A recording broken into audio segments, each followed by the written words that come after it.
ताई, तुम्ही मेळघाटातील समस्या जाणून घेण्यासाठी दौरा करताय. काय नेमक्या समस्यांना तुम्हाला इथे दिसताय आणि काय तुम्हाला वाटते, काय उपाययोजना होणं गरजेचं आहे? इथे आम्ही आलेलो आहे कारण प्रदेश अध्यक्षांनी आम्हाला निर्देश दिले की तुम्ही दुष्काळची परिस्थिती आहे आणि जे सत्ताधारी आहेत त्यांना अजिबात कशाचंच टेन्शन हे लोक घेत नाही आहेत.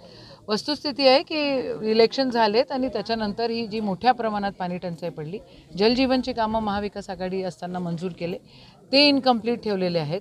आत्ता आपण एका हँडपंपजवळ उभे आहोत. या हँडपंप झाला दीड आठवडा झाला हा हँडपंप बंद आहे आणि इलेक्ट्रिसिटी पोचत नाही. तर पाणीपुरवठा योजना किंवा बाकीच्या ज्या गोष्टी असतात त्याच्यामध्ये पण अडचण मोठ्या प्रमाणात जाते आहेत.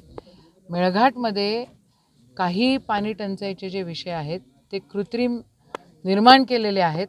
सरकार हलगर्जी असल्यामुळे आणि अधिकारी हलगर्जी असल्यामुळे एवढ्या मोठ्या प्रमाणात कामं नाही. एक डेप्टी इंजिनियर इथे येऊन बघत नाही आणि काही ठिकाणी नैसर्गिक रित्या पाणी टंचाई झालेली आहे. ते जर हे ज्या मोठ्या मोठ्या योजना मंजूर केलेल्या आहेत त्या जर कंप्लीट केल्या तर ते होऊन जाईल. पण नाही, सरकारला काही काम इथं करायचं नाही आहे.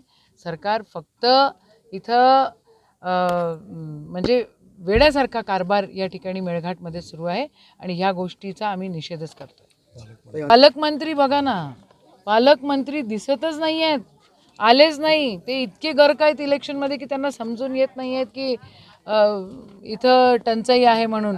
अनेक गावांमध्ये अशी परिस्थिती आहे की टँकर मंजूर आहे पण पोचलेले नाही. काही गावांमध्ये तुम्ही जलजीवनचे कामं दिलेले आहेत म्हणून टँकर आलेले नाहीत.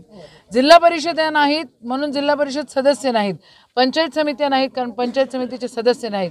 तर इथं अधिकारी मौज मस्ती करतायत आणि पालकमंत्री आदरणीय चंद्रकांतदादा पाटील बेजबाबदारीनं वागतायत.